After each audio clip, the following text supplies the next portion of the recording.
that hasn't completely gone away. I think they definitely have like good respect for each other as competitors, you know. Yeah. Which is nice to see. It's good to see, you know, because something we have promoted on this South Coast circuit is, you know, Southampton versus Portsmouth, and then Bournemouth kind of in the background somewhere, and it's been quite nice to see that. And I think these two players are probably the accumulation of that. They are probably the two closest match players from the two regions. Yeah. So it's going to be a good set to watch, you know. Yeah, for sure. I mean, honestly, he was starting off pretty strong, keeping the Pikmin pressure. I mean, now Griseous is finding a lot of good openings and bringing it back, and it's going a little bit back and forth at the moment, honestly. It's just, I wouldn't be able to tell you who's going to take this first start. Yeah, I mean, for sure, we're really seeing a much higher pace than I might have set people up for, and yeah, good awareness there to swing the forward. I think Griseous was maybe expecting a Pikmin toss, maybe a purple, and Tom was just patient enough to wait that out and smack him in the face with a purple Pikmin. Yeah, I'm not sure what tools Mewtwo has to get the Pikmin off. Maybe neutral air? I think that would be pretty good. I think maybe just a bit committal, I suppose. Yeah, well, the thing is, there aren't many characters that don't have committal options. So, you know, you regardless of the button you press, unless you're wobbling your shield, you're going to get put in hit lag, and the Olimars are going to be looking for that hit lag for a punish. Yeah. Griseous has found himself a lead here. Not a big one, but, you know, he's doing pretty well. He's off stage now, though. How's he going to find his way back on? That's it. And again, yeah, good coverage with the up air there. Yeah, see, that's another nasty thing about having a Pikmin latched is that Shadow Ball is just going to not go anywhere because it's going to hit the Pikmin latched to his body. Yeah, for sure. Oh, throwing out the Shadow Ball in a smaller one with a forward tilt. I think up throw is going to take it here, yeah. We're probably going to see quite a few kill throws this set. Yeah, you can imagine. Not necessarily considered particularly hype by the community, but who doesn't love a good kill throw? Yeah, good mash from Griseous there, you know, sensing the danger of that blue Pikmin and finding his way out in the nick of time. Oh, I like to see that. Yeah, Whistle is such a strange tool to have, you know, the fact that it has that invincibility that allows you to sneak out of certain combos, and you know, Tom clearly there with the awareness to not only get out of the combo, but then get the reversal and find that stock. Yeah. And after this damage, we should be on an even game here. Just a little bit too much on overextension there. Oh, what happened there? The Pikmin. I think the Pikmin tripped over. I think it got a little stuck. Oh, that's going to cost Tom. I hope not too much for the worst. Trying to go for trying to go for a hard rave and the turnaround Shadow Ball. My analysis, but I thought it tripped over, so I think that might be what happens. Yeah, who knows?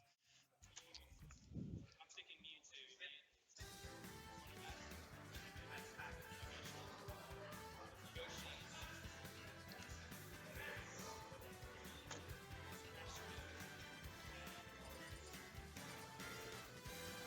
So yeah, the ban process between these two players is, you know, fairly sought out now. They both have, you know, pocket characters that they can rely on. So in the past, we have sort of seen this counter pick battle where whoever takes game one obviously then has the advantage, and then they start switching. And we've not seen that here today. Both players feeling confident in their first choice characters. We have got Battlefield though, and I can see this being a decent choice for Tom. Bit of a smaller stage, so he can be a little bit more impressive and not give Griseous that space that he might feel comfortable with. Yep. And we'll see if it works in his favour. Well, Tom is off to a decent start. To say he's making good uses of the jabs. Speaking of jabs, though, we have Mewtwo's absolutely broken multi-jab. What have I done now? Oh, there you go, we're all good. Alright. Tom taking the lead so far. Sticking the Pikmin up. We're just seeing, Tom's got this early lead. We're building a bit of chip damage with these Pikmin. We have some very exciting music as well. Oh, but the F smash reflection. Right. What's the problem? We good? What have I done? You pulled my mic out. Hello, 1, 2. My mic's not working. Oh, a hate crime has been committed. What do you need me to do? Just unplug this and plug it. There you go. Is this working now? Awesome. Yeah, Alright, cool. I may have sabotaged the comms a little bit there. Me and my co-commentator had a bit of a scrap there. Yeah, I just thought there was some misinformation being spouted, so I had to stomp on the lead. Yeah. But here we are. 2 stocks apiece here, you know. Yep. Close game as was the first. This really could go either way. I think Alf is a bit more of an explosive character. So as we've kind of seen there, we've just sort of created 50% from one small opportunity. So we'll see if Tom can work with this lead. Yeah, oh, very good. He's using a lot of aerials to attack out of the confusion because... yeah, it's good awareness. It's not a bad move, but it's as far as I'm aware, it doesn't really confirm into anything until higher percent. So yeah, Tom makes sense. He knows that, having played against Griseous a bunch, and he's just confident swinging out of that setup. Yeah, for sure. And we're seeing the DI out there on the down throw. That's one of the... if you don't know that, you're going to die very early against Mewtwo, so it's good that Tom's got that in the knowledge bank. Again, a little bit telegraphed with these blue Pikmin grabs, so... But he does find it. Oh, there it is. Who cares if it's telegraphed if you eventually find it? Yeah. Mewtwo getting a taste of his own medicine with an up throw there, but for sure. that up smash scooping. Surviving, the rage wasn't on deck. Tom's thinking, how can I get compensation for this stock before I die? Because death is inevitable. F smash looking a little bit too committal. Probably, can get there is good. And Tom didn't find too much. He would have liked to have attacked on a bit more, but. Still got the lead. Oh, jab, grab forward there with the purple Pikmin. That's going to rack on a lot of damage. Yeah. And I think Tom would. Oh wow, that blue Pikmin putting in overtime. Blue Pikmin thought that was water and was just immune. And he put in work. For sure. Oh, very good option there. Where's the Pikmin at? Oh yeah, gotta be really careful with those reflects. Goofy interactions with the Shadow Ball being cancelled by the Pikmin being reflected. It's So no blue on Tom, and he has got one now. So now he has a real mix-up might be enough. With purple and blue. Oh, really trying to make a good cooldown on that ledge there. And honestly, I respect it, but the up throw kill. Very well played by Tom. I'm sure there must be a post somewhere about it. I've never understood why certain kill throws just don't kill stream. It's really weird. Because we both knew Mewtwo was dead there. Like, there was no doubt in my mind that Mewtwo was going to die to that blue up throw. And yet the game was just like, yeah, this cool new feature we put in where we have an epic kill stream. We're just not going to show it for this kill throw. I'm not sure why. So Tom has banned Kalos, FD, and Smashville. So Griseous naturally is going to take it back to PS2, which is the first stage he won on. But that win, it wasn't miles away. Yeah. It was definitely within reach for both players. Yeah, exactly. It is a close set, and the thing is, we're not seeing the stage contribute too heavily to the niche interaction of this game. Yeah, for sure. I think the space is nice for Mewtwo in this situation because you allow yourself more time to react to the Pikmin tosses with the side B. Yeah. And also, if you do get latched by a Pikmin, you have more space to retreat into to clear the Pikmin.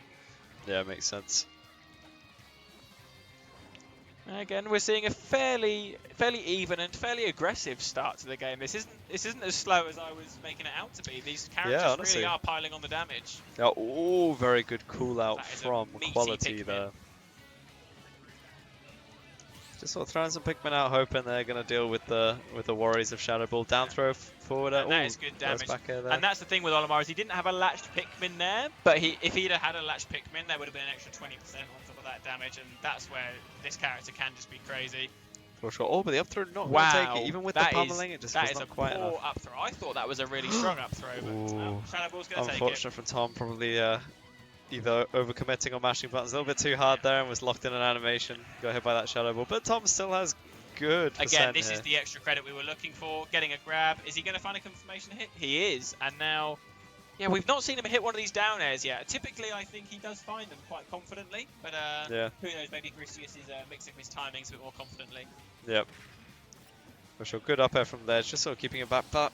Yeah, I think it was a predictable double dip there, going for another one to try and clear some Pikmin. Tom spaced out. Oh, hold on, he's cooking right now, but the air wasn't Again, we're seeing enough. that damage even without a latched Pikmin. We are not struggling. 2 interactions, 75%. And this is where, I think with Alf in particular, Tom really allows himself the luxury to pile on this pressure. You allow yourself the buttons to really poke away at your opponent. All those grabs, unless they're certain, they're probably not going to hit. He might be getting a little bit greedy for the grab there. And this game has... But, I mean, he's got that blue Pikmin out now. Completely disappeared from under the feet of Griseous. He's not out of it yet. Not by any means, but this whole lead just kind of disappeared. Yeah, definitely wanting that grab. But Griseous is knowing and to play around it. If I'm Tom here, I think he needs to not telegraph. That's what I think we were seeing there. we all knew he was looking for the blue grab because blue was the only Pikmin he had. And also, he can kill with purple. He can kill with all sorts right exactly. now. Like, you know, he just needs to find his other but Pikmin, that's gonna be and he it. still finds the grab anyway. So you know, even despite all of my begrudging commentary. Yeah. You know, After that fishing trip, he finally got a catch. and it is a real skill as an opponent to Olimar to be able to consistently keep track of not only the Pikmin he has in his arsenal, but the Pikmin that is active. Yeah. If you can keep track of that, then you can keep a pretty good idea of what the Olimar is looking for. But it can be a challenge, and we are seeing the switch to the Ridley. I know he's been playing that this week. He played it at Cargo earlier this week, and it was doing really well. I'm pretty sure he cleaned up Aaron, which is always good to see. So we'll see how it functions in this matchup here. Now again, we're going to see a lot of the similar exploitations of Olimar. You know, we've got the Nair to clear Pikmin. We've got the multi-jumps for the edge guarding. But Ridley is such a glass cannon. This damage is not only are we building up this 75%, but it feels so much more meaningful against a big and light character like Ridley. Yeah, and honestly, like, you know, as not amazing as Ridley is, I will say that Griseous does definitely have a very good Ridley. I mean, he beat last Cargo, he beat Aaron 6-1 I think in Grands. With Ridley alone, he was just like, look, my other characters aren't working. But Tom with the 0 to death. Yeah, yet to take any damage. Not be happy about that. No. Griseous. And the trouble is that 0 is inflicting mental damage. Yeah, I was going to say the mental damage. Yeah, that we do have a hit. But you know, whilst Tom is at 0, he's probably not focused on playing the game to his full capacity. He's thinking, how can I just hit this guy? You know? And he has found that hit, so he needs to focus up and just fight. He's not out of this game. He can fight his way back in, but he needs to. You know, we're seeing quite high pace gameplay, and I think that's exactly what Tom wants to do. He's got the lead. He's got Pikmin to build up this chip damage, and we're already seeing that now. He's fully lapped. He's feeling confident. That's not quite going to take the stock, but the next thing probably will. Oh, that poor red Pikmin sent to death. But that blue back beautiful air, back air, but but the spike was and this is where that down air is so strong. It's so fast. Olimar could just hop above the ledge and just send that Pikmin down, and it does all the work for him. Yeah, Griseous is going to need insane mental fortitude to be able to bring something like this back. And his mentality has really improved over the course of this season. So, you know, as I said, I'm not going to rule him out yet, but we do need to see an improvement. We've seen people come back from worse, but it's definitely looking at a tight situation. But with a roll read like that, honestly, like a little bit more percent here, and we could be looking at an insane comeback. This is a big uphill battle because Ridley, unless he finds a skewer, which, spoiler alert, he's not going to do, we're not really going to see massive damage output from him. We're going to see kill power, but we're not really going to see huge combos, I don't think. Yeah. Makes a lot of sense to me. Yeah. Tom being like, okay, I'll hang around your burst range, but I'm mainly just going to space you out with Pikmin, but... See, this is what I'm saying. Just like that, stock can come around. And with good play, with good callouts here, I mean, it could be brought back. Although it is worth saying, even if Griseous takes this game, but the back air with the purples, the purple back air is going to take it. Very good set between those two players. You know, confident play from them both. Yeah. Tom is